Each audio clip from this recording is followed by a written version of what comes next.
She agreed to be the Mafia boss's fake girlfriend at Christmas. What happened? There will shock you. The moment Olivia walked into that Christmas mansion with Matteo Ricci, everything changed. She had agreed to be the Mafia boss's fake girlfriend for one night, nothing more. But the way his entire family stopped, stared, whispered, and reacted made it clear that nothing about that moment felt fake. And what happened inside that house? No one, not even Olivia, was ready for it. Everyone in that building knew that Matteo Ricci did not ask for favors. He gave orders. He made decisions. People adjusted. That was why the entire floor went quiet when his office door opened and his voice came out low and direct. Olivia, my office, now. Olivia Parker looked up from her laptop, fingers pausing over the keyboard. She had been buried in emails, contracts, and calendar reminders since 8 in the morning. Her hair was tied up in a messy bun, her glasses slipping down her nose, her black sweater too simple to notice. People rarely looked at her twice, but everyone looked now. She took a breath, grabbed her notebook and pen, and stood. The other assistants lowered their eyes, pretending to work while listening to every step she took across the polished floor. She entered Matteo's corner office, and the door closed behind her with a soft click. New York spread out behind him through the floor-to-ceiling windows. Buildings, traffic, and gray December sky. A tall, elegant Christmas tree stood near the glass, decorated in white and gold. The lights twinkled quietly, the only soft thing in the room. Matteo stood by his desk, jacket off, sleeves rolled up his forearms. He wore a white shirt, dark tie loosened at the collar, and a silver watch at his wrist. His dark hair was pushed back, his jaw shadowed with the start of a beard. He barely glanced at the notebook in her hand. "You can sit," he said. Olivia sat in the leather chair opposite him, posture straight, pen ready. She knew him well enough to sense when something was serious. His eyes were sharper than usual. His movements were calm, but there was weight behind them. "Is there a problem with tonight's event?" she asked. "I confirmed the catering and security. All the cars are scheduled, and—" "It's not logistics," he interrupted. Her heart jumped at the way he said it. He walked to the front of the desk and leaned back against it, folding his arms. From there, he was closer to her, towering over her even when he was relaxed. He watched her for a second, like he was studying her face. "I need something from you," he said. That alone was strange. Matteo did not need things from people. He demanded them. Olivia forced a small smile. "Anything work-related, I can handle." "It's not work-related." His tone stayed flat, but his eyes did not move away. At least not directly. She frowned. "I don't understand." He took a breath like someone about to make a decision that annoyed him. "My family Christmas party is tonight," he said. "I know. It starts at 8. Your aunt called twice to confirm your presence." She gestured at the notebook. "You asked me to send flowers to your grandmother and they all expect me to show up with a date." He cut in. "That she did not expect." Her pen slipped slightly in her hand. "A date?" "Yes." "Well," she cleared her throat, "you could take anyone you want." "No," he said simply. "I can't." "Why not?" He stared at her like the answer was obvious. "You know what they are like. They talk, they exaggerate, they spread things. There have been rumors about me. Some of them are dangerous in my world. I need to control the narrative." She knew what his world meant, even if no one said it out loud. The Ricci family name carried power. People in certain circles lowered their voices when they mentioned it. "You want to calm the gossip," she said. "Yes." "And you want a date to show them you're stable?" She almost laughed at the idea of him needing to prove anything to anyone. His jaw tightened. "I want someone next to me who I can rely on," he said. "Someone who will not get drunk. Someone who will not embarrass me. Someone who will not try to take pictures or post everything online. Someone who understands what I say, when I say it, without asking for explanations." Her confusion grew. "You want a bodyguard or a girlfriend?" A short sound left his chest, not quite a laugh. "Tonight," he said, "I want both." He paused. "I want you." The notebook almost slipped off her lap. "Me?" she repeated. "Yes." He did not look away. I want you to go with me as my girlfriend. Her throat went dry. I'm sorry, what? You heard me. He straightened, placing both hands on the edge of the desk. You know my schedule better than I do. You are calm under pressure. You know when to speak and when to stay quiet. You already protect my name in public. Tonight, you will do the same thing, just in a different role. As your fake girlfriend, she said slowly. Correct. She stared at him, trying to understand if this was some kind of test, some twisted exercise of loyalty. But your family knows I'm your assistant, she said. They know I have an assistant. His voice turned slightly impatient. They don't know who you are. They have never seen you. As far as they know, you are a name in my contacts list. She looked down at herself. Black sweater, plain skirt, minimal makeup, glasses that hid her eyes, hair tied back because it was easier that way. I don't look like the kind of woman your family expects, she said quietly. What do you think they expect? He asked. Someone glamorous, someone used to your world, someone who walks into a room and takes all the attention. She shrugged carefully. Not someone who spends 12 hours a day behind a computer. He watched her, and something unreadable crossed his face for a brief second. Tonight you won't look like this, he said. You will dress for the event. You will look like my girlfriend. I have no doubt you can do that. Her chest tightened. Why me, Mateo? You could ask any woman, she said. Because I trust you, he answered without hesitation. I don't trust any of the others. The certainty in his tone made her stomach flip. She thought about what it meant, about walking into his family home on his arm, about a room full of people who had never seen him with anyone, about the rumors, the expectations. How long would this fake relationship last? She asked. One night, he said. You come with me. You stay at my side. We leave when I decide. Tomorrow it goes back to normal. Her logical side reminded her that this was no different from any other crisis she managed for him. Another task, another night. Her heart, however, beat faster at the idea. And what do I get in return? She asked, the words leaving her mouth before she could stop them. His brow lifted. You're negotiating with me now? I handle your meetings, emergencies, and the fact that you send emails at 3 a.m, she said, forcing courage into her voice. If I'm going to walk into your family's Christmas party pretending I'm your girlfriend, I want something that matters. His lips curved just enough to show he was interested. What do you want? He asked. She had thought about this for weeks, but never had the nerve to ask. A full week off in January, she said. Paid, no calls, no messages, no last-minute crises. You let Ryan handle everything. Silence. He studied her like she was a deal on the table. 1 week, he repeated. Yes. You plan to survive a week without me? He asked. You plan to survive a week without me? She shot back. For the first time that day, his eyes warmed. Fair point, he said. He straightened and extended his hand. 1 week off, he said. And tonight, you are mine. The way he said it hit deeper than she expected. She hesitated only a second before closing her hand around his. His grip was firm, warm. The contact made her suddenly aware of how close he was standing. Deal, she said. Mateo. His gaze flicked to her mouth when she said his first name.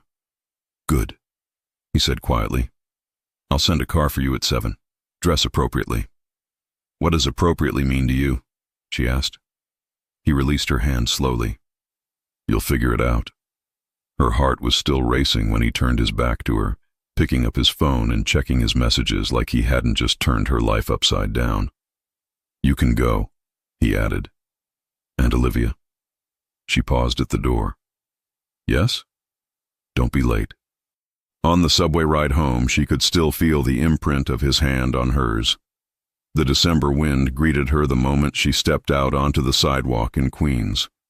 She pulled her coat tighter against her body and hurried up the stairs to her apartment. Her place was small but comfortable.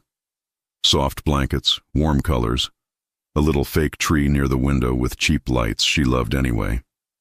The city lights glowed beyond the glass, mixed with snow that hadn't settled yet. She dropped her bag on the couch and kicked off her boots.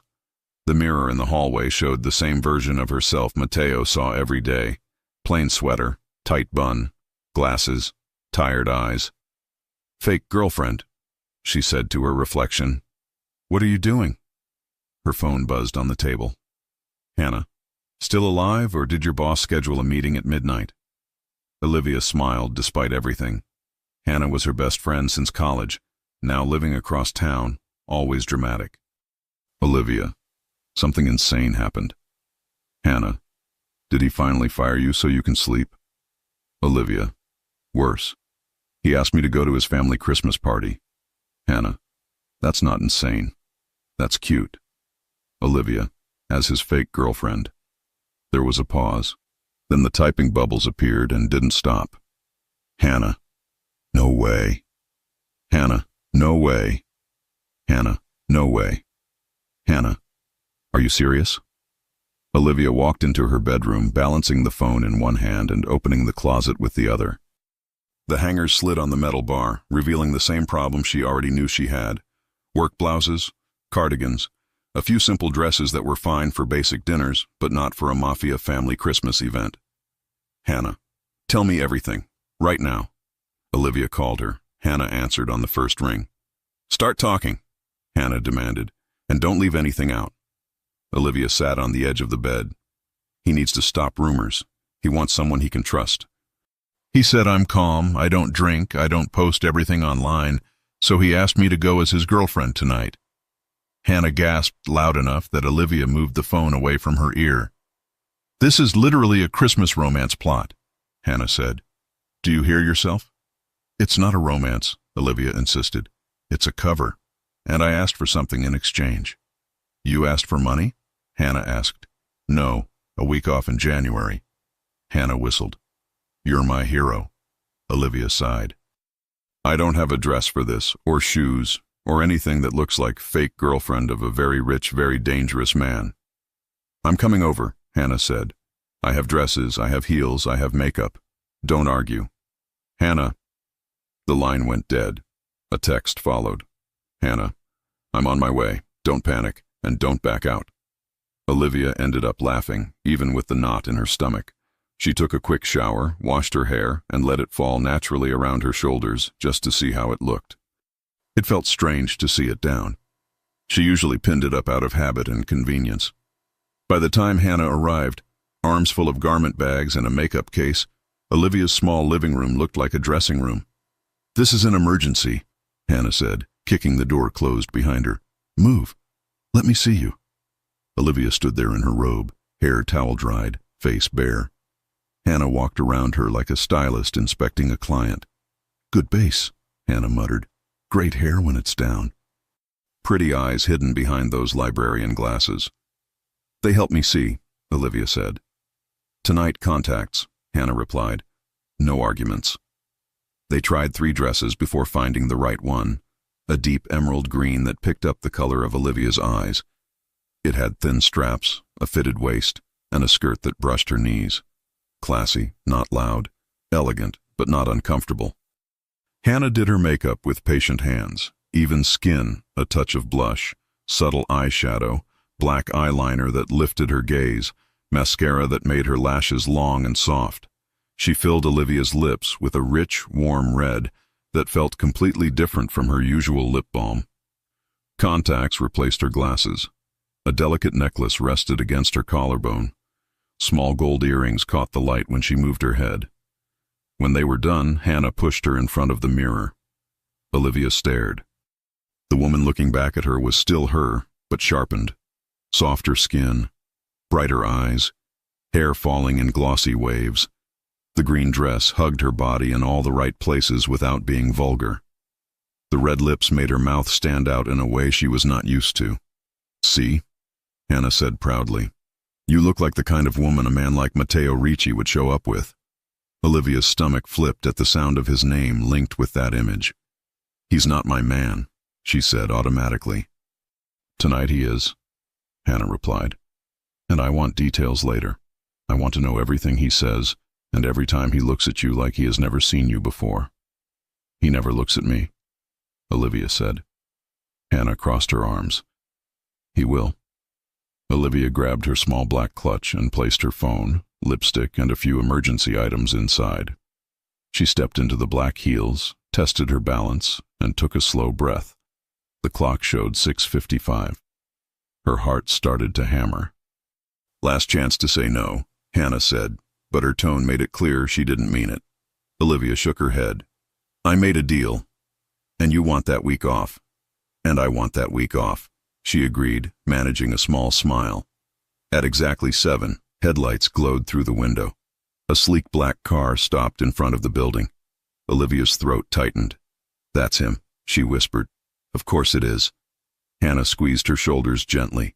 You've got this. Remember who you are. You're not just his assistant. You hold his whole life together. You can handle one night. Olivia nodded, grabbed her coat, and walked to the door. She paused with her hand on the knob. If I call you later and say it was a disaster, she began. I'll say, I told you so, and then bring ice cream, Hannah said. Olivia smiled, opened the door, and stepped into the cold hallway. The driver was already out of the car when she walked outside, pulling her coat tighter against the cold. Snowflakes floated lazily in the air, more decorative than threatening. Miss Parker? The driver asked. Yes, she said. He opened the rear door and nodded for her to enter. She took one more breath and slid inside.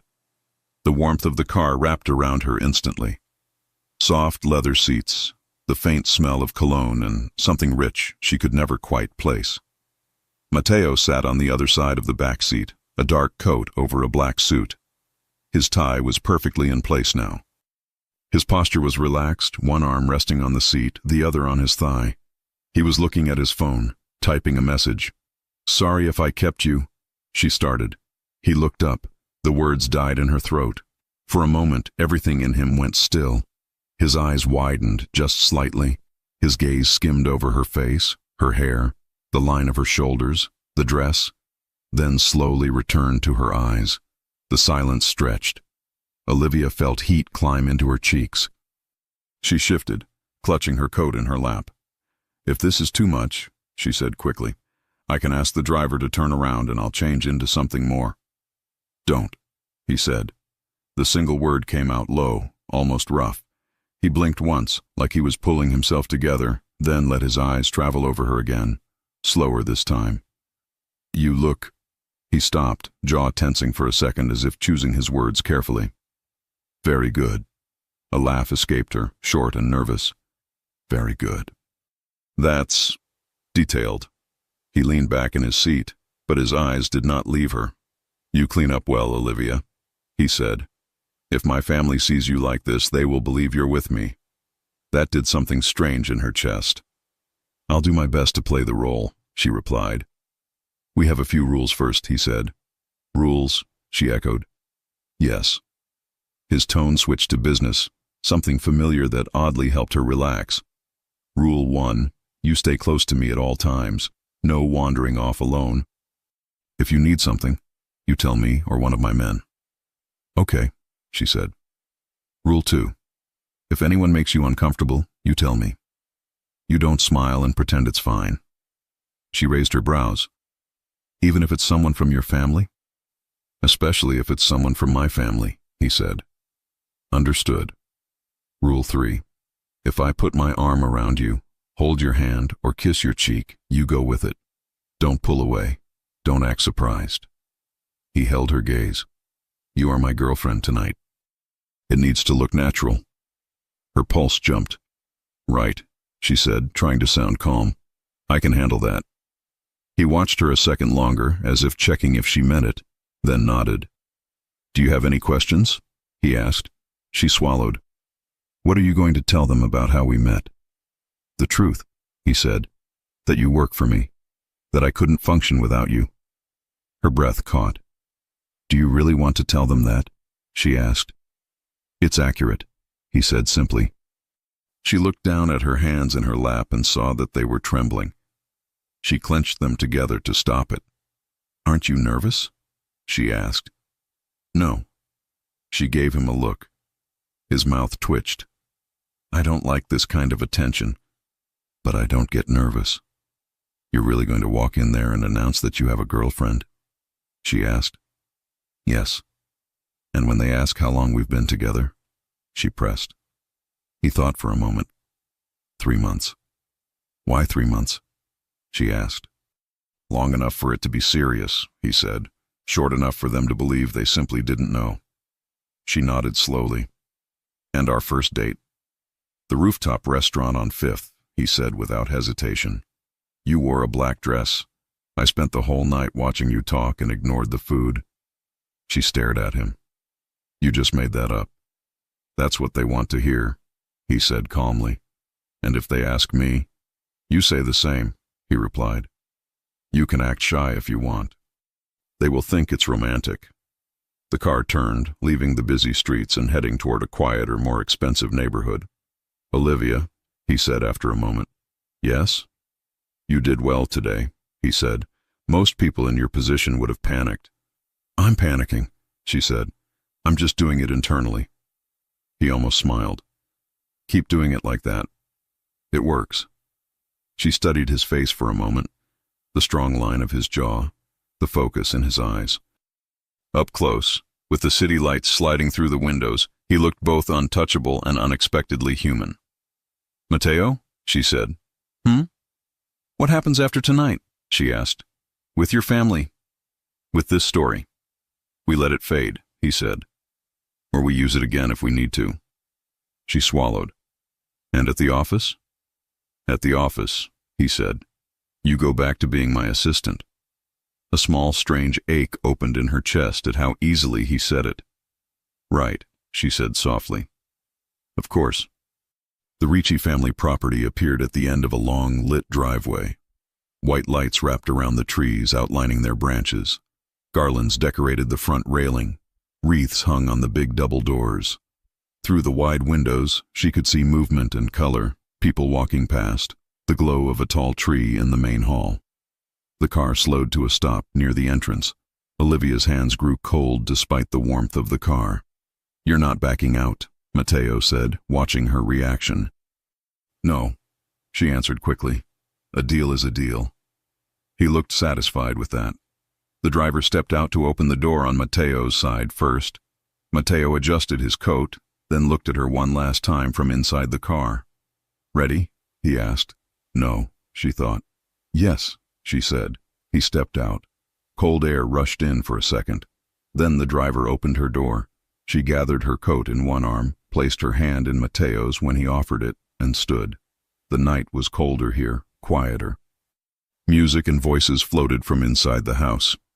She could hear laughter, clinking glasses, a child shouting something. Mateo helped her slip out of her coat, his hands brushing her shoulders as he lowered the fabric down her arms. He handed the coat to a staff member waiting by the door. When he turned back to her, she was fully visible under the soft entrance lights. His gaze moved over her slowly, starting at her shoes and climbing up the line of her legs. The green dress, the delicate necklace, her face. His eyes darkened, and this time there was no way for him to hide it. For one brief second, Matteo Ricci looked like a man who had been hit by something he did not see coming. He stepped closer, his hand sliding around her waist like it belonged there. His fingers rested firmly at the small of her back, guiding her toward the door. "You look," he began, voice lower. He stopped, swallowed, and tried again. "You look perfect." Her heart tripped. "Remember," he added, leaning closer so only she could hear. "Tonight, you're mine." The door opened before she could answer, and warm light spilled out over them. Voices rose from inside, heads turned. Someone called his name. Matteo tightened his hold on her. Olivia took one step forward with him, then another, walking into a house full of people who had been waiting years to see Matteo Ricci, with a woman on his arm. And none of them had any idea how much this fake Christmas night was about to change. The moment Matteo and Olivia crossed the threshold, the air changed. Warm light filled the entrance hall, golden, festive, almost overwhelming. A tall Christmas tree sparkled near the staircase, decorated with red ribbons, white lights, and crystal ornaments that reflected everything around them. Voices echoed from different rooms, conversations mixing with Christmas music coming from hidden speakers. But the loudest sound was the collective gasp when people realized Matteo Ricci had walked in with a woman on his arm. Every head turned, every whisper stopped, every glass paused mid-air. Olivia felt the weight of dozens of curious eyes scanning her from head to toe, evaluating, comparing, guessing. Matteo's hand pressed gently but firmly at the curve of her waist, keeping her close. The small gesture grounded her in the middle of all the attention. A woman in her late 50s, elegant in a burgundy dress and sparkling earrings, hurried toward them. "Matteo!" she exclaimed, grabbing his face with both hands and kissing each cheek. "Finalmente, mio caro, we were waiting for you." "Aunt Rosa," Matteo greeted, his tone softening. Then Rosa turned her full attention to Olivia, and her reaction was priceless. Her eyes widened, her mouth fell open. She grabbed Olivia's hands immediately. "And who is this beautiful girl?" Matteo's fingers tightened around Olivia's waist. "This is Olivia," he said, "my girlfriend." The word echoed like a shockwave. Several people nearby gasped. A man choked on his drink. Someone whispered, "He brought someone." Another said, "It's happening. It's really happening." Aunt Rosa put a hand over her heart. "Matteo Ricci, you brought a girlfriend to Christmas and didn't call me. I should hit you with my shoe." Olivia laughed nervously. "It's wonderful to meet you, Aunt Rosa." Rosa squeezed her hands tighter. "You call me Aunt Rosa already? Dio mio, I love her. Matteo, don't lose this one." Olivia's cheeks warmed. Matteo cleared his throat. "We just arrived." "We should—" Before he could finish, more relatives crowded around them. Uncles, cousins, distant family, all talking at once. "How long have you been together? When did you meet? Where did he take you on your first date? Matteo, quando farai una proposta?" The questions piled on Olivia like snowflakes. Thousands, harmless but overwhelming. Matteo answered some smoothly. "We've been together for a few months. We met at work. She keeps my world together." Each answer made Olivia's stomach turn in a new, unexpected way. Then someone shouted, "We need pictures!" Before she could protest, a cousin with a camera dragged them toward the tree. Matteo placed his arm fully around her waist, pulling her flush against his side. When the flash went off, Matteo lowered his head slightly, his breath brushing her ear. "You're doing well," he murmured. Her skin tingled. "I'm trying." "Don't try," he whispered. "Just stay with me." Click. Another picture. And another. Some cousins squealed because Matteo had never taken pictures with a woman before. Children gathered at the bottom of the frame, smiling. A baby cried. Someone spilled wine and blamed the excitement. When the camera session ended, Matteo guided her toward the living room area where a long dining table sat beautifully decorated with candles, wine, and plates of appetizers. Everywhere she looked, people kept glancing at her, whispering behind glasses. It was flattering, terrifying, and oddly thrilling. She leaned toward Matteo. "Are they always like this?" "This is calm for them," he said dryly. That was terrifying on its own. A cousin in her 40s waved them over. "Matteo, bring your beautiful girlfriend. Sit with us." He led Olivia to a sofa, sitting close enough that their thighs touched. The heat of his body seeped into her skin in a way that was impossible to ignore. "Olivia," the cousin began, "you must tell us everything." "When did Matteo first ask you out?" Olivia hesitated. Matteo answered for her. She said no the first time. Everyone gasped dramatically.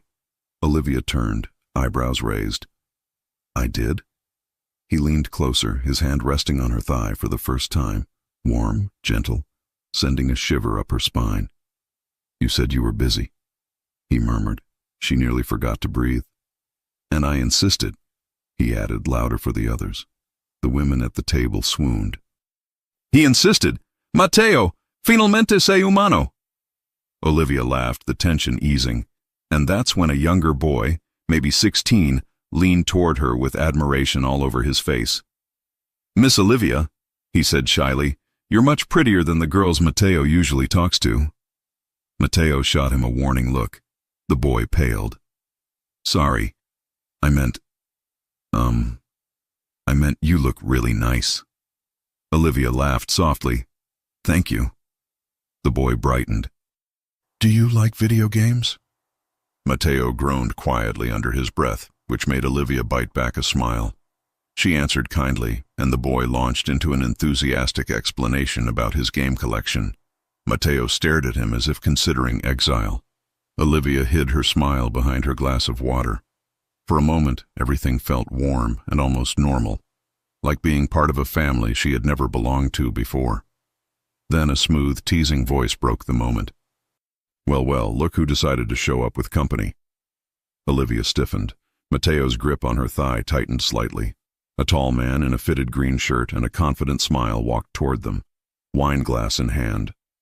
Ethan, Mateo's cousin, the one the entire family whispered about in half-joking, half-worried tones. "Ethan," Mateo said flatly. Ethan ignored him and focused on Olivia. His gaze dropped to her dress, then slowly back to her eyes. Too slowly. "You must be the legendary girlfriend I've heard absolutely nothing about," Ethan said with a smirk. "I'm Ethan, the better-looking Ricci." Olivia forced a polite smile. "Nice to meet you." Ethan sat on the arm of the sofa, far too close for Mateo's liking. "You know," he began, swirling his wine, "I always thought Mateo would end up with someone cold, distant, maybe terrifying like him."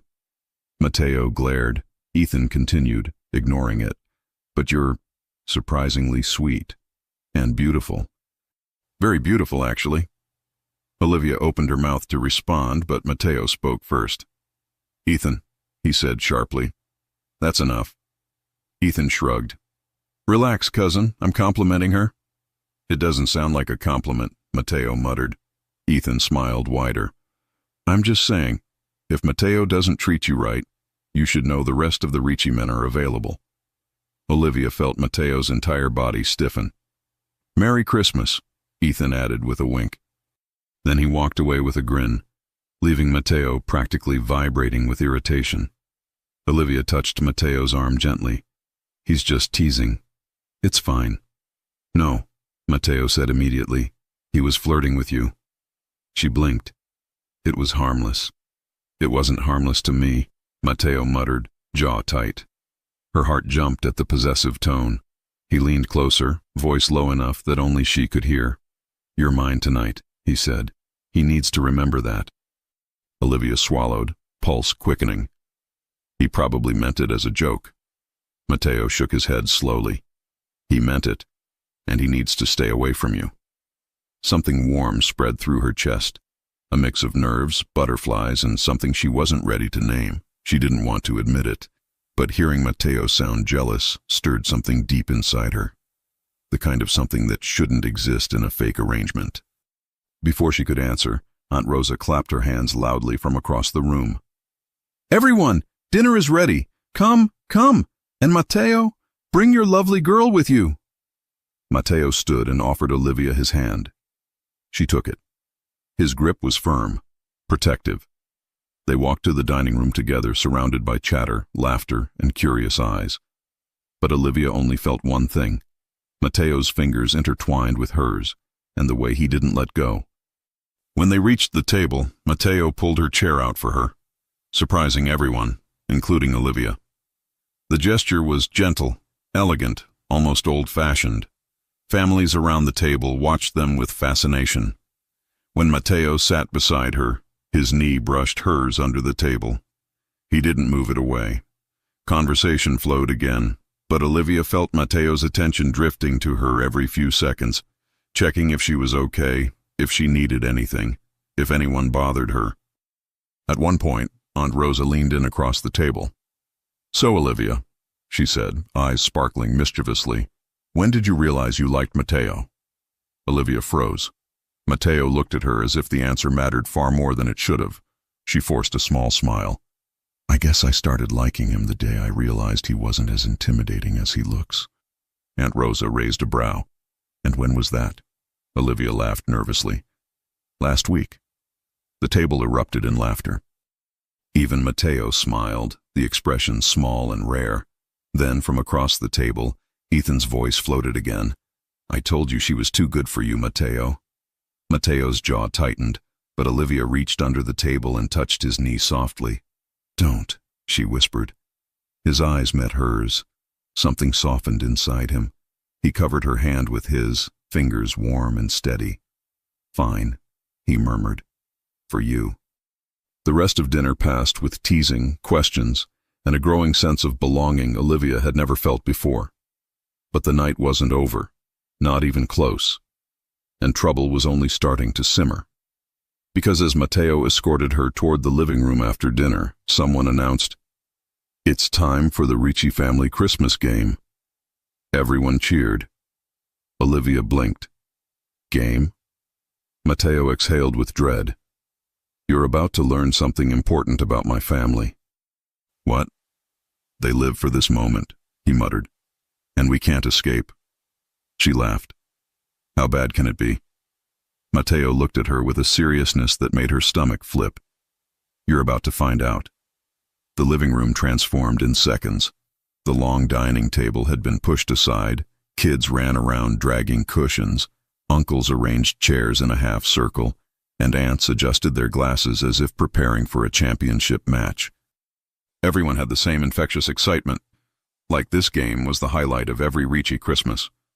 Olivia stood at Matteo's side, trying to understand what was happening, while his grip on her waist remained firm, anchoring her against his body. "What exactly is this game?"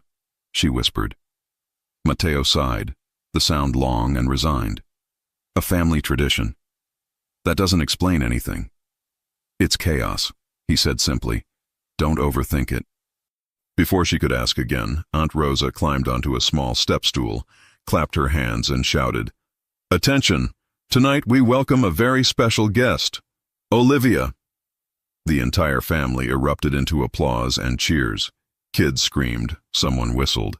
Even the old grandfather in the corner lifted his glass. Olivia wanted to disappear. Rosa continued, hands high in the air. "And since Matteo finally decided to join the human race and bring a girlfriend, we will begin with the couple compatibility round." "Oh no," Matteo muttered. Olivia felt her stomach drop. "Couple compatibility?" "It sounds worse than it is," he said. "How bad is it?" He hesitated. "Bad." Before she could run, Aunt Rosa pointed at her dramatically. "Olivia, my dear, come sit here."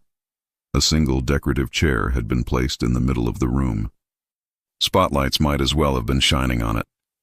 "Oh God," Olivia whispered. Matteo touched her lower back gently. "I'm with you," he said. "Right behind you." That helped. A little. She walked to the chair and sat, crossing her ankles delicately, trying to look composed while the room buzzed with excitement. Aunt Rosa grinned. "Perfect. Now, Matteo, come stand beside her." Matteo stepped forward and placed a reassuring hand on her shoulder. Rosa lifted a basket full of folded papers. "These are questions. Questions that decide if a couple is meant to be or if they are doomed." "Doomed," Matteo repeated dryly. "Really?" Aunt Rosa ignored him. "First question," she announced grandly. "Who said I love you first?" Olivia's eyes widened. Matteo's jaw tightened. "We're not—" Olivia began. "Matteo," Rosa interrupted. "Answer." He glanced at Olivia for a long second. His stare was heavy, warm, almost too intimate. "If I had said it," he said slowly, "she would have been the first to know." The room sighed collectively. A few women pressed hands to their chests. Olivia's cheeks burned. Rosa cackled. "We accept that answer. Next question." She pulled another paper. "What was Matteo's first impression of Olivia?" Olivia stiffened. Matteo's fingers brushed her shoulder and his voice came out low. "I noticed she was quiet." Olivia fought the urge to laugh. "Quiet, quiet," he repeated. "And smarter than everyone else in the room, including me." Someone shouted, "He admitted it! He admitted it!" Matteo glared at the cousin responsible. Rosa waved dramatically and dove into the basket again. "Oh, this one is good. What does Olivia do that annoys Matteo the most? Olivia turned her head to look up at him. Well? He didn't hesitate. Nothing she does annoys me, Matteo said simply. The room collectively melted. Olivia swallowed. She wasn't supposed to feel anything when he said things like this. It wasn't real, but his voice didn't sound fake. Another aunt fanned herself loudly. Matteo, you're going to make the girl faint. Rosa read another question. If Matteo had to choose one thing he loves most about Olivia, what would it be? Olivia tensed instantly. So did Matteo. The room fell silent. He stared down at her, jaw tense, breathing shallow. For the first time that night, he looked uncertain. After a long pause, he said softly, She listens. Then slower, She understands me. The room sighed again. Olivia felt something inside her chest squeeze painfully. Before she could recover, someone called out, Momento do desafio. The children cheered. Rosa clapped joyfully. Yes, the challenge round. Matteo, come forward. Matteo groaned. Rosa, no. Too late, Rosa said. You must complete the challenge with your beautiful girlfriend. Olivia whispered, horrified. Challenge? Rosa pointed at Matteo dramatically. Lift her! Olivia blinked. What? Lift her like a groom lifts his bride. The room erupted in laughter and applause. Olivia shook her head instantly. No, no, no! But Matteo was already slipping an arm behind her back. Matteo, she hissed. It's just a game, he said, voice calm but eyes glinting with something far too warm. Relax. She didn't have time to argue. In one smooth motion, Matteo picked her up off the chair, lifting her effortlessly. The room exploded. Aunts squealed. Cousins applauded. A kid shouted, Uncle Matteo is strong! Olivia grabbed his shoulders, heart pounding, face burning. Put me down! No, he murmured, holding her securely, his face inches from hers. Not yet. She could feel his breath, his warmth, his heartbeat. He held her as if she weighed nothing. Rosa screamed, Pictures! Quick! Phones came out instantly. Matteo shot a murderous glare at his family. No pictures, he commanded. Everyone lowered their phones in disappointment. Matteo slowly set her back on her feet, but his hands didn't leave her waist. Her legs felt weak. Are you all right? He asked softly. She nodded, but her voice was gone. Rosa clapped once more. Next challenge, 5-second hug. Matteo didn't wait. He pulled her into his chest, arms wrapping around her protectively, his face brushing against her hair. Olivia froze. He smelled warm, clean, familiar. She felt his chest rise and fall, felt his fingers glide gently along her back. 5 seconds turned into 10, 15. The room went silent. Someone whispered, That's not a fake hug. Someone else whispered, Matteo is gone. He's so gone. Matteo finally pulled back, but not fully. His hand slid down her arm slowly, then rested at her hips for a moment too long. Olivia swallowed hard. Rosa cleared her throat dramatically. Well, that was something. The room laughed. For the final question, Rosa said, lifting one last paper, Does Matteo get jealous? Ethan appeared from the back of the room, leaning on the doorframe with a smirk. Oh, he gets jealous, Ethan said loudly. Trust me. Matteo's eyes snapped to him. Olivia tensed. Rosa raised her palms. Let the girlfriend answer. Every eye turned to Olivia. She glanced up at Matteo, at the tightened jaw, the darkened eyes, the possessive hand still on her hip. Yes, she said quietly. He does. The room erupted in cheers and teasing. Matteo exhaled slowly, then leaned down, his lips near her ear. That cousin of mine needs to keep his distance. Olivia shivered. He was just teasing. Don't defend him, Matteo said under his breath. I didn't like the way he looked at you. It was harmless. It wasn't harmless to me. Olivia's breath caught. The room suddenly filled with movement again as the challenge ended, and people rushed forward to congratulate them, ask more questions, or tease Matteo mercilessly. But Matteo didn't move. He kept his hand on her hip. His other hand slid lightly down her arm. He turned her gently to face him, blocking the view of the family behind him. "You okay?" he asked. She nodded. "You sure?" His voice was low. "Yes." Mateo's eyes softened. Something unguarded flickered in them. Something dangerous to her heart. Before she could speak, Ethan walked over again, wineglass in hand. "So," he said smugly, "Olivia, while you're playing games over here, have you considered—" Mateo stepped in front of her instantly. "One more word," he warned Ethan, "and I'm done pretending you're joking." Ethan smirked. "Relax, cousin. She's lovely. I'm just appreciating." "Don't," Mateo said. "Why?" Ethan teased. "Afraid she'll realize she has options?" Mateo's control snapped. He took a step toward Ethan, shoulders tight, jaw hard. Olivia reacted instantly, grabbing Mateo's arm. "Don't," she whispered urgently. "Mateo, don't do this here." His eyes stayed locked on Ethan for a long, dangerous moment. Then he inhaled slowly, forced his head to turn toward her, and met her eyes. The warmth in her gaze pulled him back from the edge. He exhaled. "For you," he said softly. She squeezed his arm gently. Ethan chuckled. "Interesting. Very interesting." He walked away, but Mateo kept watching him until he disappeared into the crowd.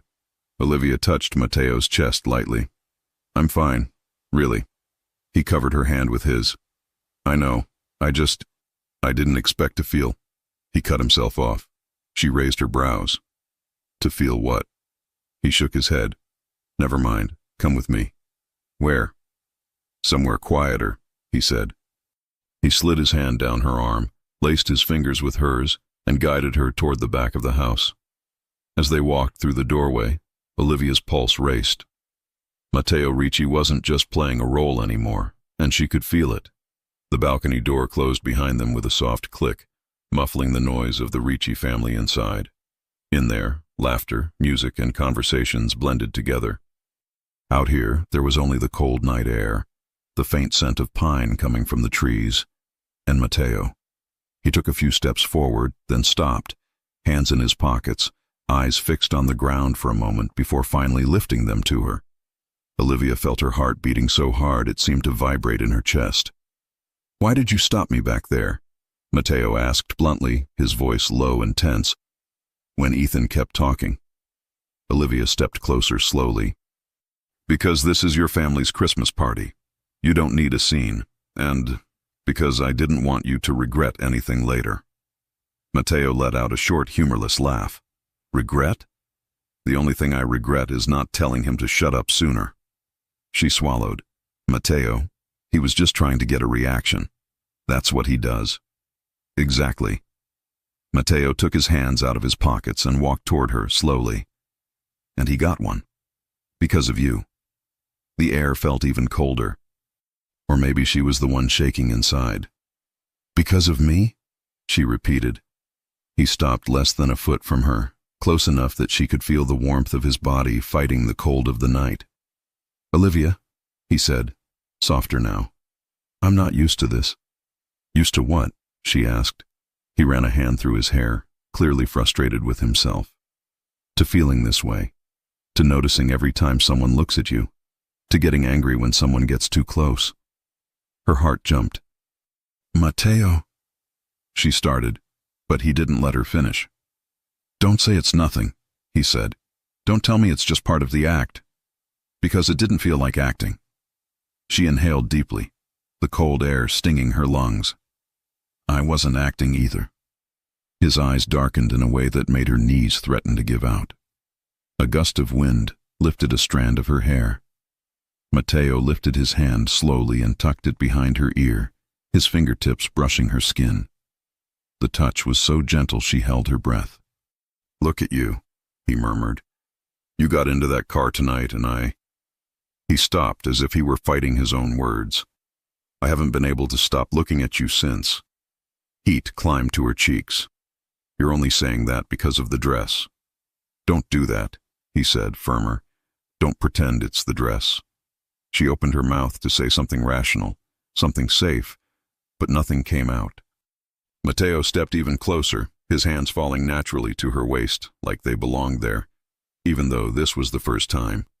"Olivia," he said, her name sounding different in his voice.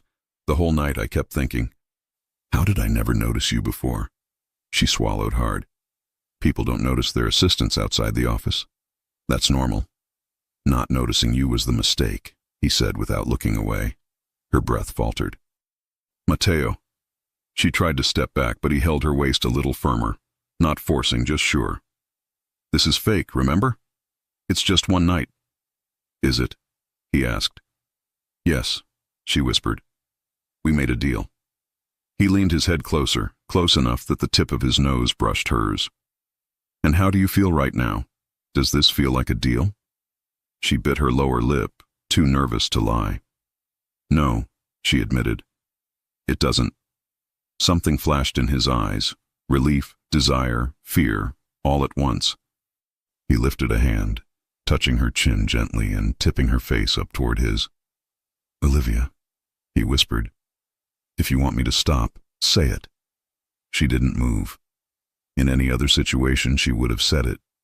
She would have put logic above emotion. She would have remembered this was an arrangement, a favor, not something real. But nothing about tonight seemed to follow the rules of the real world. So instead of saying stop, she said, don't. His eyes closed for a second, a muscle jumping in his jaw. He leaned in slowly, as if holding himself back with invisible threads, the tip of his nose brushing hers, when the balcony door suddenly opened. Matteo! A woman's voice called. They jumped apart so fast the air between them seemed to break.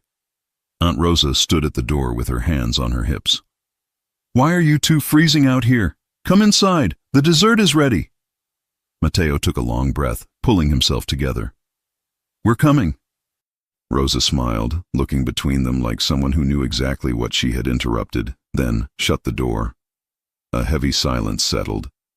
Olivia crossed her arms over her chest. We should go back. Matteo exhaled through his nose, clearly trying to regain control. Right.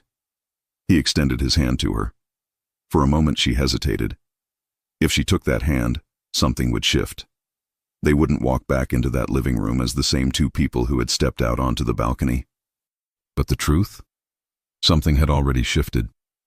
So she placed her hand in his. His fingers closed around hers like it was the most natural thing in the world. More natural than it should have been. They walked back inside hand in hand, and no one hid their enthusiasm. The whole room turned toward them, and everyone saw the expression Matteo tried to hide and the pink on Olivia's cheeks. Aunts elbowed each other. Cousins raised their brows. Kids grinned. The grandmother, sitting near the fireplace, made the sign of the cross as if she had just witnessed a Christmas miracle. Finally, she whispered. Olivia laughed, embarrassed. Matteo kept her hand in his, guiding her toward the dessert table. Then Ethan appeared, of course, at exactly the worst moment. He approached with a teasing smile. Enjoying your little romantic getaway on the balcony? Matteo didn't even look at him. Don't start. Ethan raised an eyebrow. Why? Did she calm you down? Olivia squeezed Matteo's hand, silently pleading, don't answer. He answered anyway. She makes everything calm, Matteo said without hesitation. Ethan froze for a second. So did Olivia. Even the gossipiest aunt in the room gasped. Matteo looked surprised at his own honesty, but he didn't take it back. Olivia's heart beat so loudly she was sure everyone could hear it. Ethan recovered, smirking. Interesting. Very interesting. Matteo finally looked at him. Stay away from her. Or what? Ethan challenged. Olivia pulled Matteo's arm gently. Please. He inhaled deeply, clearly wanting to say more, but forcing himself to stop. Ethan stepped back with both hands raised. Fine, fine. I'll leave the lovers alone. He walked away. Olivia released a slow breath. That could have escalated. Matteo met her eyes. I don't care about him. I care about you. The world around her faded, until a loud aunt grabbed both of them and announced, It's time for the official photos. More photos, more smiles, more teasing. Matteo never left her side, never let go of her hand, and from time to time his arm slid around her waist like he needed to remind himself she was there, with him. When the final photo was taken, the room calmed down, people moved to desserts, and children ran around chasing sweets. Olivia finally felt she could breathe again. But Matteo leaned close, his lips brushing her ear as he whispered, "Later, we need to talk again." She swallowed hard.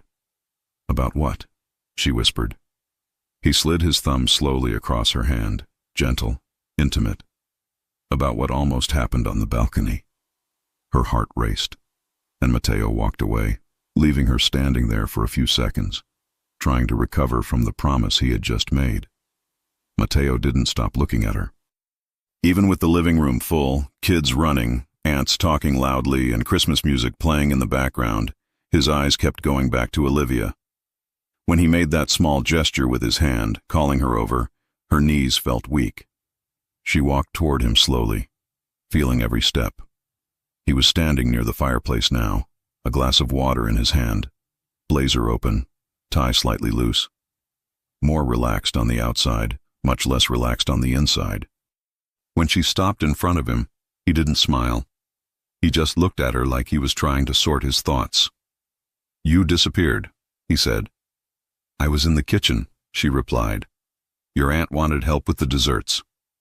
"Of course she did," he muttered. "They already love you." Olivia shrugged.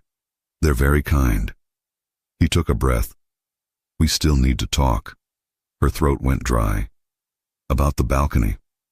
"About everything," he corrected. Before he could continue, Aunt Rosa's voice cut through the air again. "Everyone, come back to the living room. It's time for the second round of the game." Matteo closed his eyes for a second. "They don't stop." Olivia almost laughed. "You said this is calm for them." "I lied," he replied. "This is war." Even so, he took her hand again. "Come on," he said. "If we refuse, they'll come here and drag us out." They went back to the center of the room.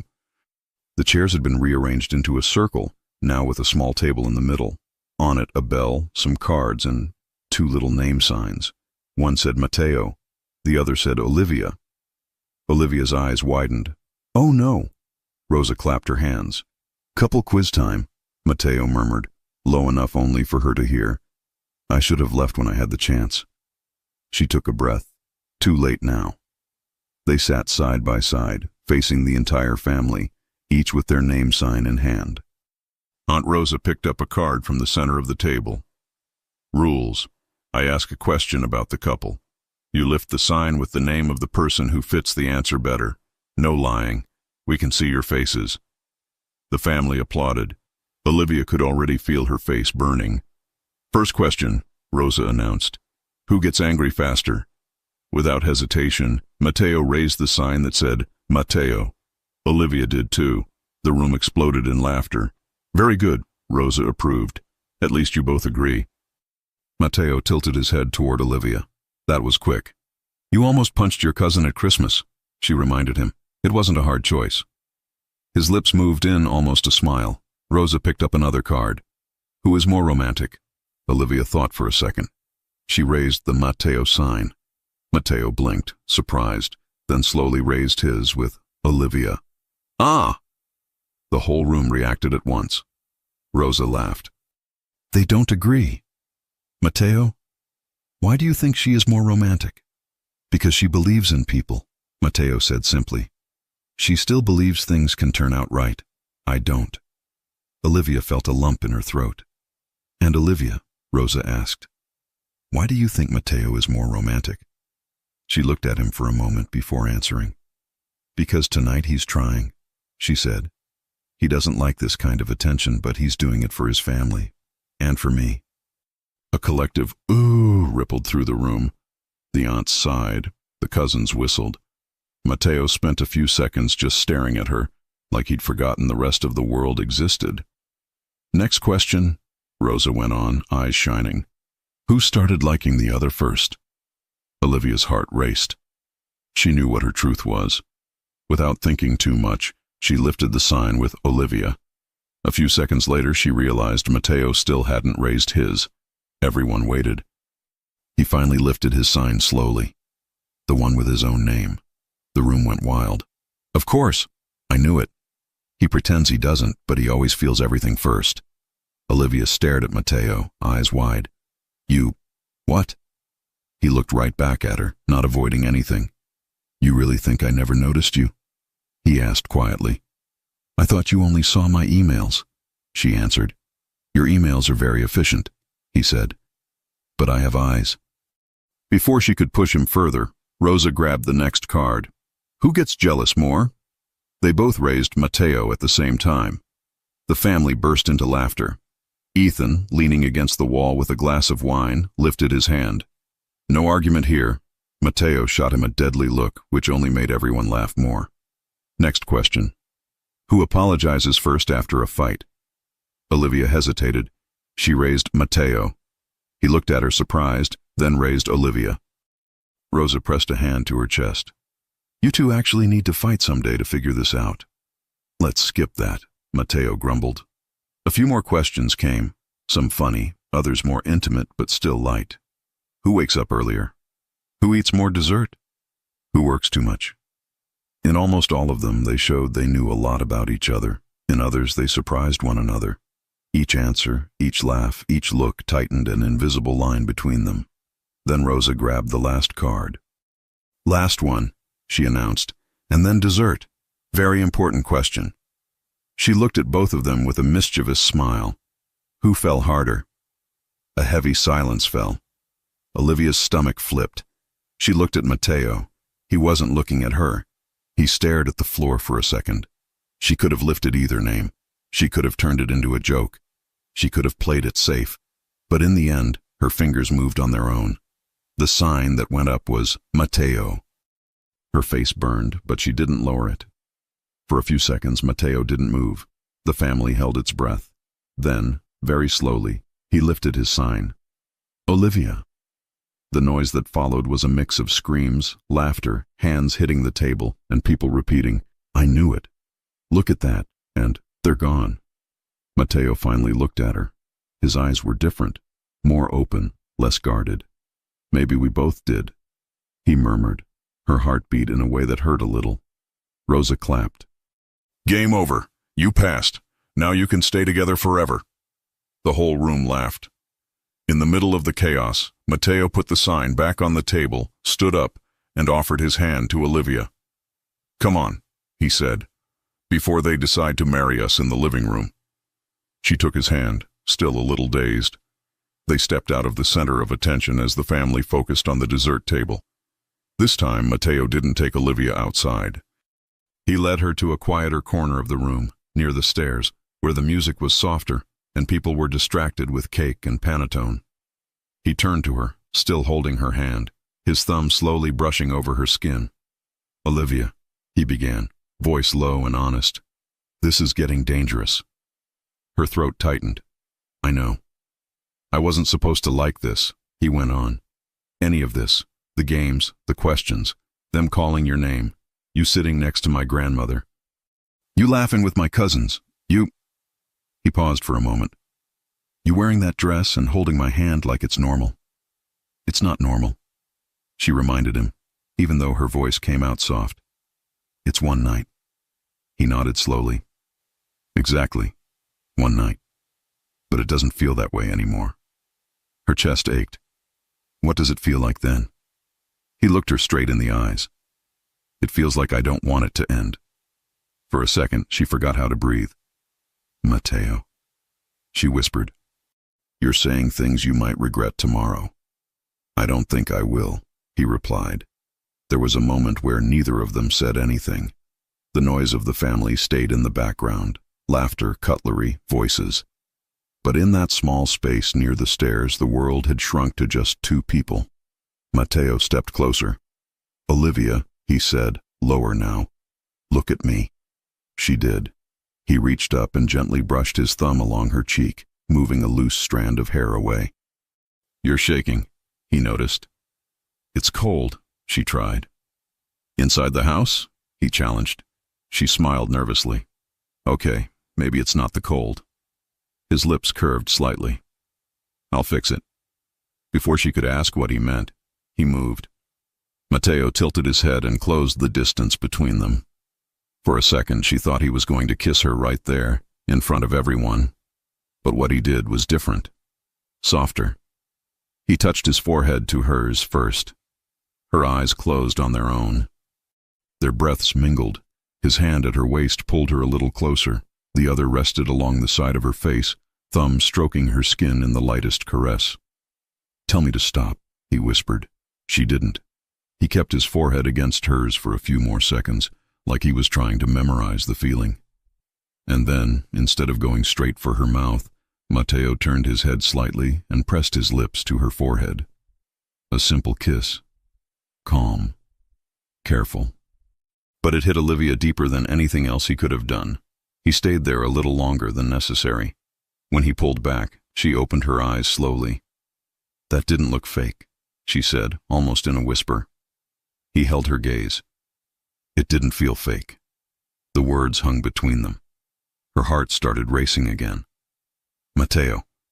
She began, but she didn't even know where to start. He took a deep breath. We can't have this conversation here. Where then? She asked. He glanced up at the stairs, then back at her. Come with me. Olivia looked around quickly. The family was too busy with food and comments about the game to pay attention to them. Even so, going somewhere else with him felt like a huge step. Mateo, if we disappear, they'll notice, she said. They'll survive, he replied. I need 5 minutes. Alone. With you. Without my cousin. Without questions. Without games. Just the way he said alone with you made her knees weak. Please, he added, in a tone she had never heard from him before. She had no defense against that. 5 minutes, she agreed. He didn't think twice. Still holding her hand, Mateo started up the stairs, guiding her down a quieter hallway, away from the noise to a door at the end. He pulled a key from his pocket, unlocked it, and opened the door, revealing a smaller, more intimate office than the one in Manhattan, but with the same organized feel. Bookshelves, a wooden desk, an armchair, a window overlooking the garden. He walked in first, let her step inside, then closed the door behind them. The click of the lock sounded too loud in the silence of the room. Olivia stood near the desk, her heart racing at a speed she couldn't control. Mateo leaned his back against the door for a second, like he was forcing himself to breathe normally.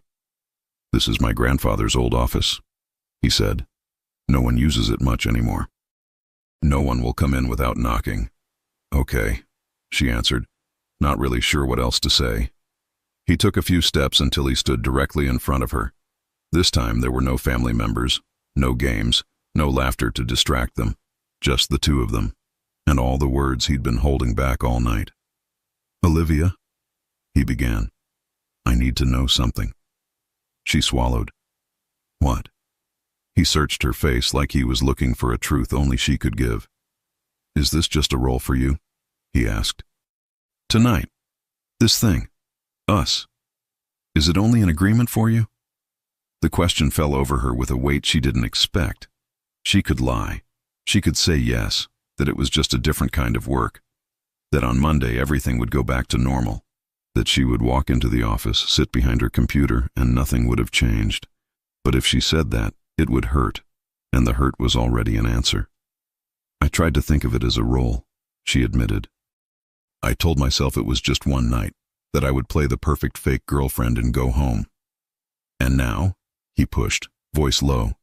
She looked up at him. Now it doesn't feel fake anymore. Not when you look at me like that, not when you almost hit your cousin, not when you kissed my forehead in front of half your family. His jaw tightened. His hand moved, like he wanted to touch her again, but he held back. So it's not just me, he said. She shook her head. No. The breath he let out was long, heavy. So tell me, he went on. What happens after tonight? You go back to being my assistant and we pretend we never felt this. Her chest constricted. I don't know.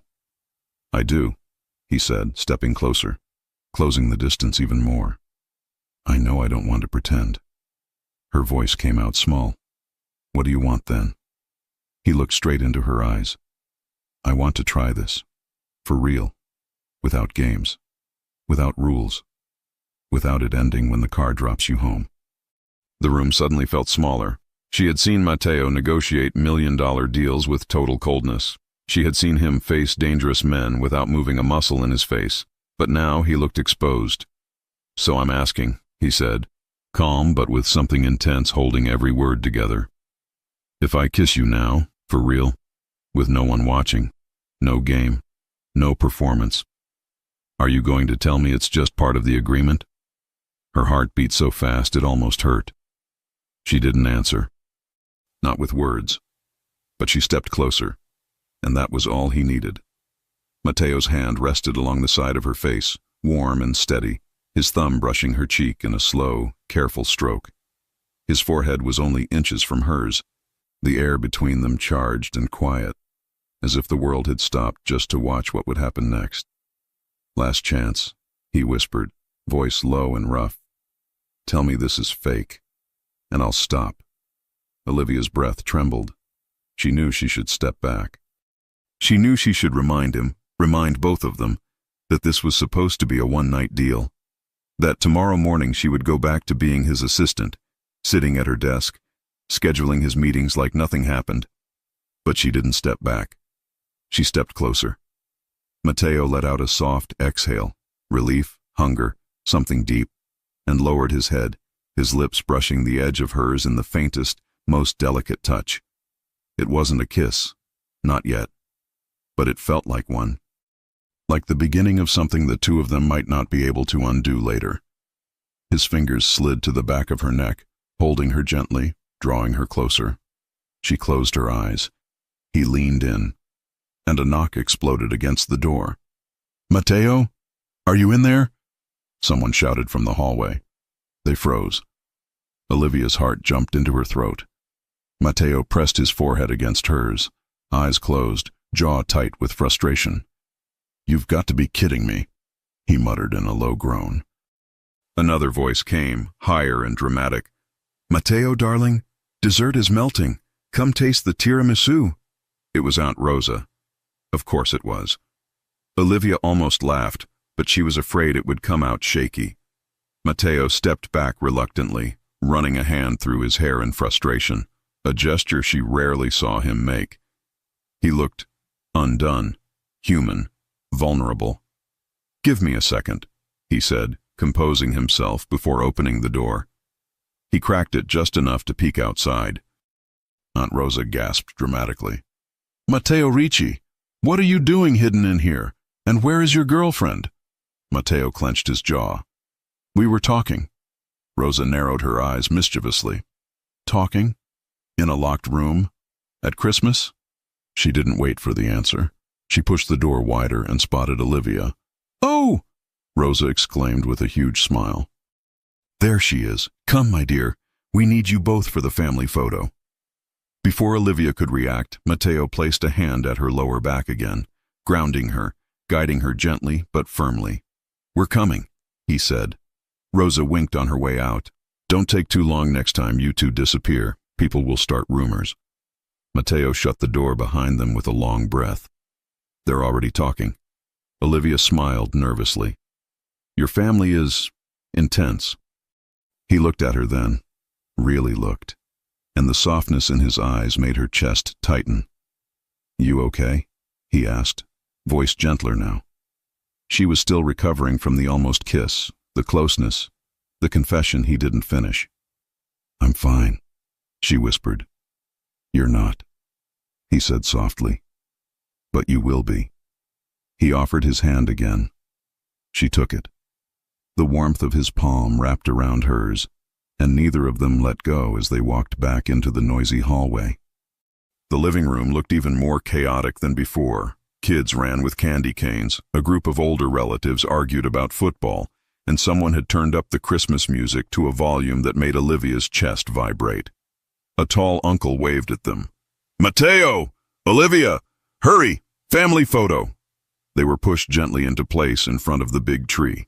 A photographer, probably another cousin, lifted his camera. Okay, everyone, squeeze in. Olivia tried to stand at the edge of the group, but Matteo tugged her closer, so she stood right in front of him. His arms came naturally around her waist, warm and protective, her back pressed against his chest. She could feel the steady rise and fall of his breath, the quiet strength in his hold. She tried to ignore the way her heart raced. The photographer counted down. 3, 2. Matteo leaned his mouth close to her ear. We will finish that conversation, he murmured. Olivia's breath caught. 1, the photographer said. The flash went off, but if someone asked Olivia later how that picture looked, she wouldn't remember. All she remembered was the feel of Matteo's breath against her skin and the promise in his voice. After the photo, people dispersed again. Matteo didn't let go of her hand. He didn't even try to hide it anymore. Come, he said, guiding her toward the dessert table. It was filled with everything: tiramisu, chocolate tarts, cannoli, and a massive panettone that looked taller than some of the children. Olivia picked up a small plate, trying to avoid eye contact with Matteo because every time their eyes met, she felt her heart try to escape her rib cage. You should try the tiramisu, he said, selecting a piece for her before she could decide. You're choosing for me now? She asked, amused despite herself. I'm helping, he corrected. You're controlling. I'm efficient. She laughed, a soft sound that made Matteo's expression warm in a way she had never seen at the office. He picked a fork, scooped a small piece of tiramisu and held it near her mouth. She blinked. You're feeding me? He shrugged one shoulder. Open your mouth. Olivia's cheeks went hot. The room suddenly felt much smaller, much louder, much warmer. But she parted her lips. Matteo fed her the bite slowly, watching her reaction with an intensity that made her knees weaken. Well, he asked. It's good, she admitted. He smirked. Told you. Before she could tease him back, a small group of his female cousins crowded around them, whispering loudly enough for everyone to hear. He's feeding her. Oh, this is serious. Matteo, are you in love? Look at his face, Matteo groaned. Can you all stop? No, one of them said. We've never seen you like this. Another added, You're glowing. I don't glow, Matteo protested. Olivia laughed again. His cousins gasped. Look, she's laughing. Matteo made someone laugh. This is a miracle. He put a hand over his face. I regret bringing you all to Christmas. You love us, they sang in unison. And then they skipped away. Olivia leaned closer to him. They're sweet. They're nosy, Matteo corrected. But sweet, she insisted. He looked at her. You really think so? Her smile softened. I think your family is loud, dramatic, overwhelming, but full of love. Matteo's expression changed, subtle, but real. Yeah, he said quietly. They are.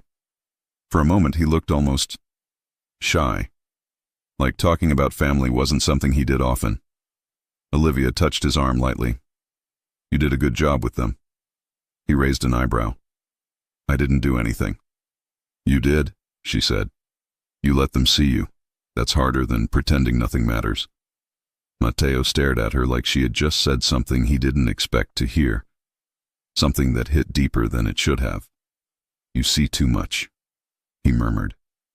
I pay attention, she whispered. His hand found hers again, fingers intertwining. He squeezed. She squeezed back. From across the room, the grandmother suddenly called, Matteo, Olivia, come sit with me. Matteo tensed. Here we go. But Olivia smiled, tugging him gently. Come on, she likes you. She likes you, he corrected. She likes both. Doubtful.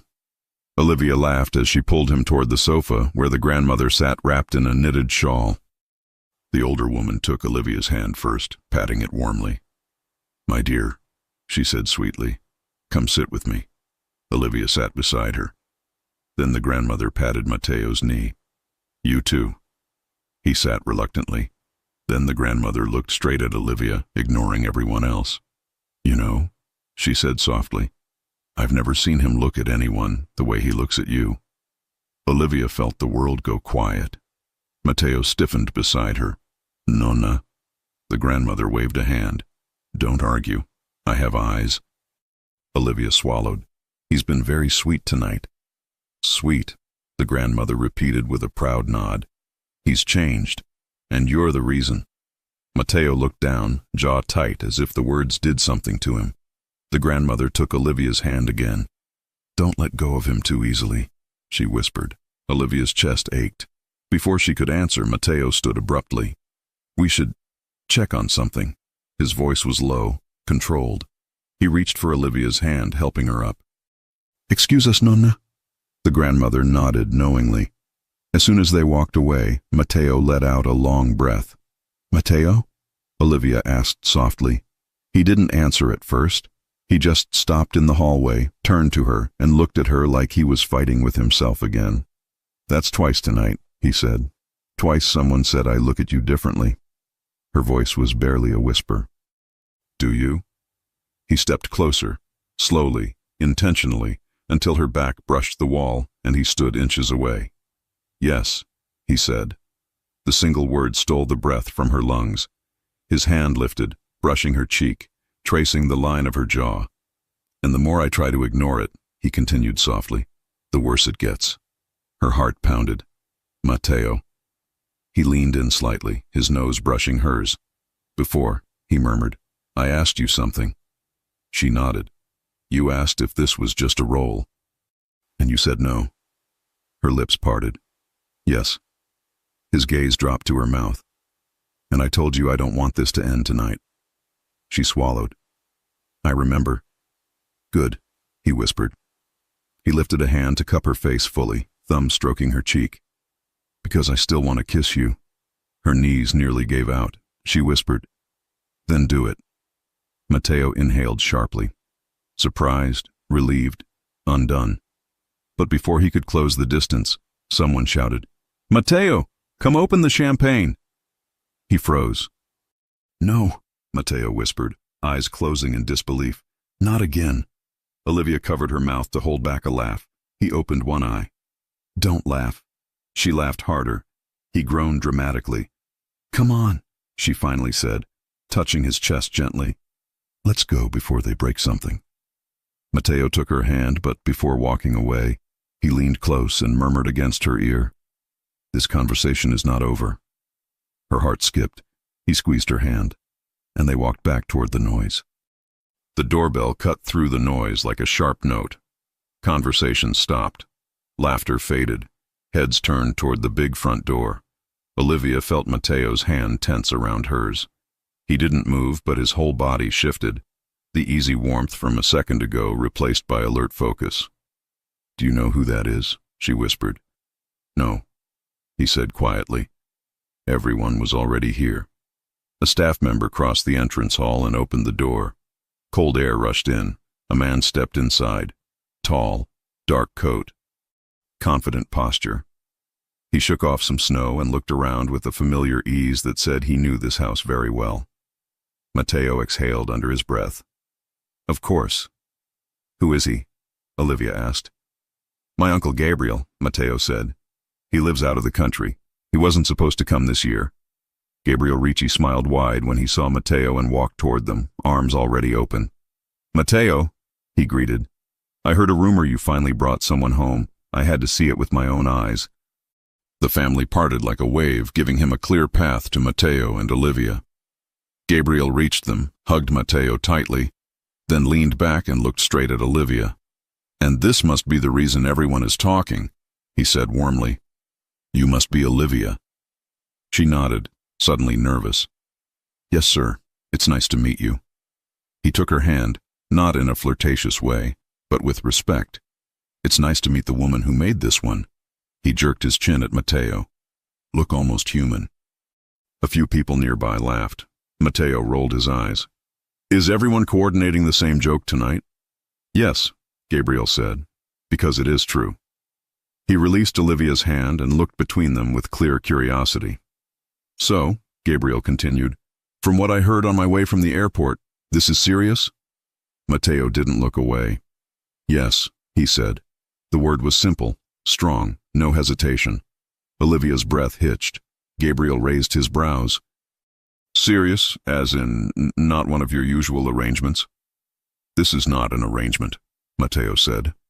His voice was so calm, so certain, that Olivia felt her heart stop for a second.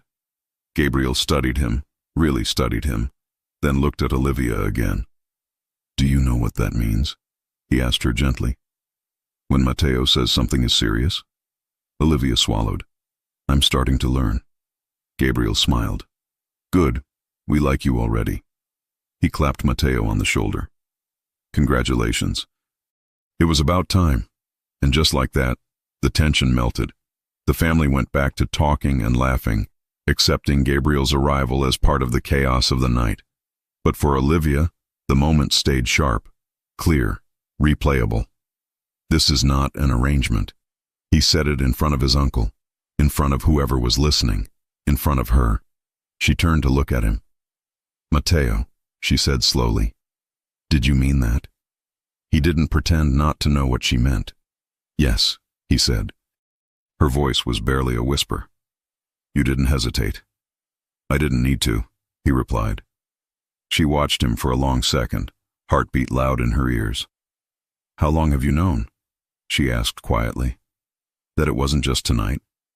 His eyes softened and something almost like a smile touched his mouth. Somewhere between the moment you got in that car, he said, and the moment my cousin tried to flirt with you. Her chest tightened. And you? He asked. When did you know? She looked down at their joined hands, at the way his fingers wrapped around hers like they belonged there. When you almost started a fight over me, she admitted. And when your grandmother said you never looked at anyone the way you look at me.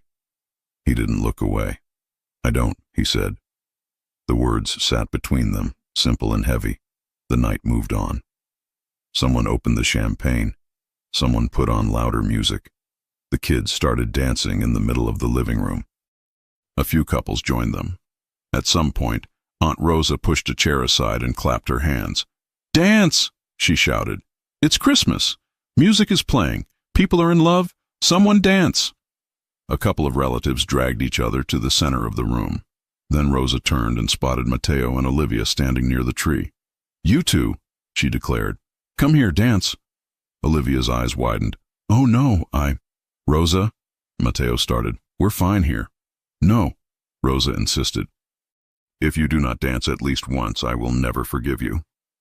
A few cousins started chanting, Dance, dance, dance. Olivia felt her face heat up. She wasn't a terrible dancer, but she wasn't exactly the type who loved being the center of attention. Matteo looked at her, understanding written in his eyes. We can say no, he said quietly. If you don't want to, we don't. She took a breath. If she said no, the moment would pass. If she said yes, she looked at his outstretched hand. Yes, she said softly. His hand closed around hers, warm and firm. He led her to the center of the room, where the lights were a little softer and the music changed to something slower, smoother. Voices faded into the background. He slid one arm around her waist, drawing her close. Her hand went to his shoulder. Their eyes met. You sure? He asked. Yes, she said again, this time steadier. They began to move. Not a perfect dance, not something rehearsed. Just a slow, simple sway, their bodies close, steps small, time to the music and the quiet understanding building between them. He looked down at her. You're very brave tonight, he said. I think I'm just tired of being scared of everything, she replied. Are you scared of me? He asked, not offended, just curious. I was, she said honestly. At the beginning. And now? She held his gaze, feeling the words come out without filter. Now I feel safer with you than with anyone else in the room. His throat worked. His hand pressed slightly at the small of her back, pulling her closer. You shouldn't say things like that, he murmured. Why not? Because then I'll never let you go. Her heart stumbled. Maybe I don't want you to, she said. He stopped moving for a second. The music continued. The family laughed nearby, but Matteo just watched her, as if those words had hit somewhere important. "You know what you're saying?" he asked quietly. "Yes," she said. "I know." He exhaled slowly, then started moving with her again, but this time his gaze never left her face. "Tell me something," he said. "On Monday, when you walk into the office, what do you expect to happen?" The question hurt and healed at the same time. She considered the safe answer, the cold one, the professional one, but she had crossed that line hours ago. "I don't want to go back to pretending," she admitted. "I don't want to stand outside your office with your coffee and act like tonight never happened." He nodded slowly. "Good." "Good?" she repeated. "Good," he said again. "Because I was going to ask you not to." Her breath caught. "What do you mean?" He paused, choosing his words. "I want this," he said. "You, us, for real. Not as a favor, not as a role, not because I need to calm down rumors. I want you because when I look at my life, you're the only part that makes sense." Her eyes stung with emotion. "And I know it's fast," he continued. "I know this is one night, one party, one fake story that turned into something else.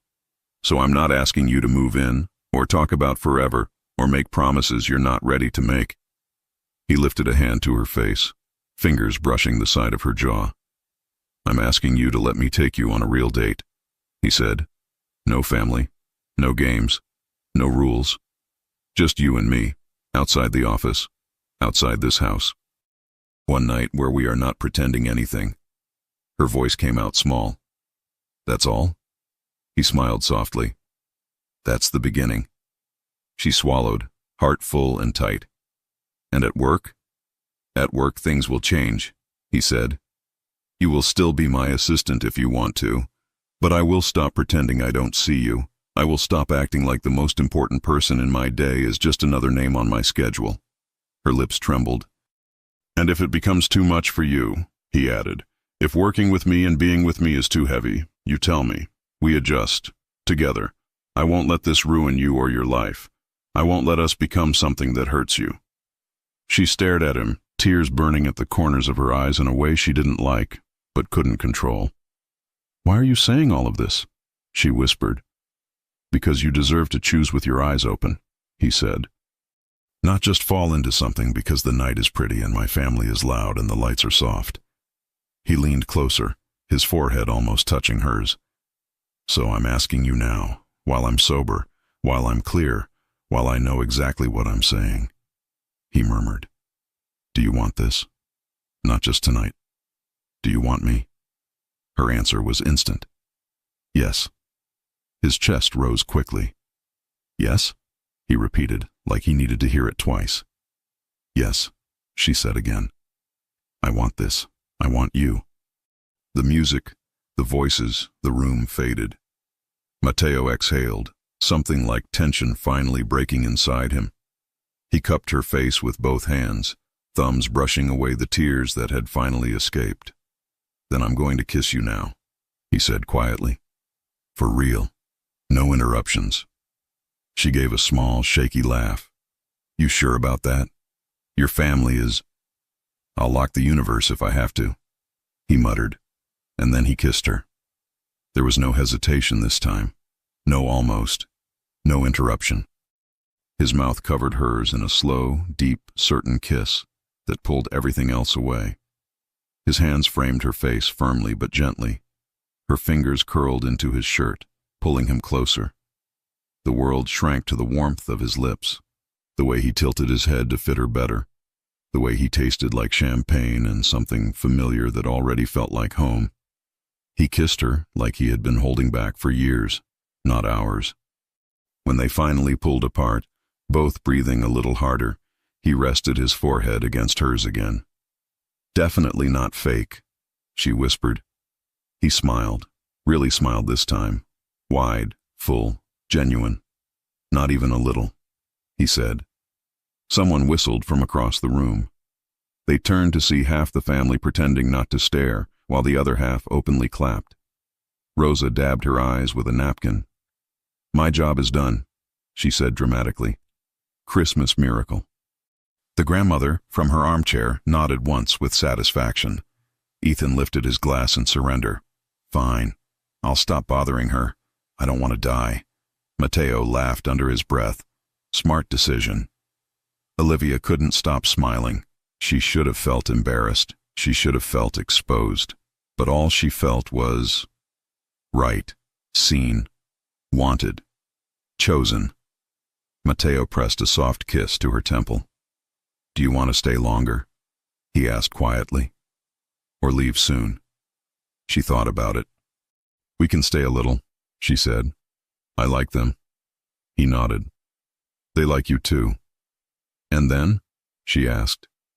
And then I take you home, he said, and ask when I can see you again.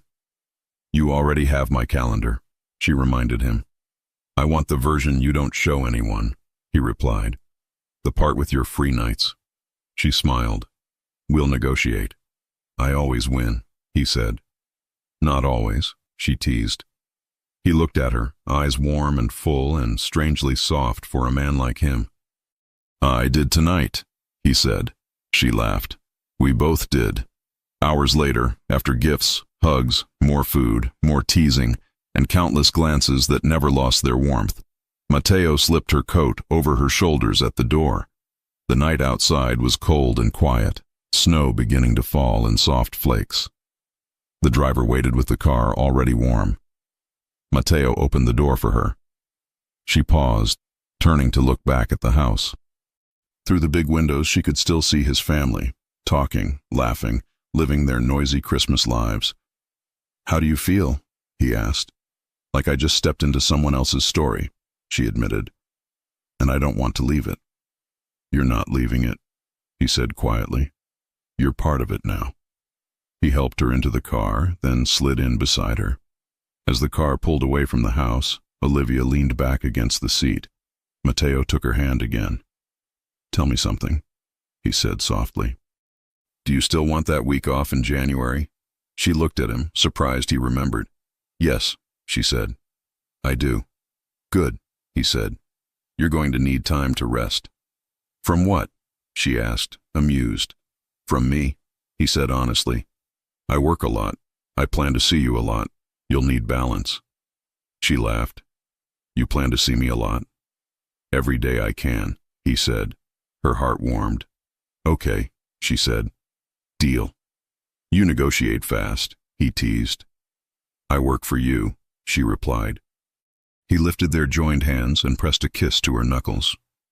You don't just work for me anymore, he said. What am I then? She asked softly.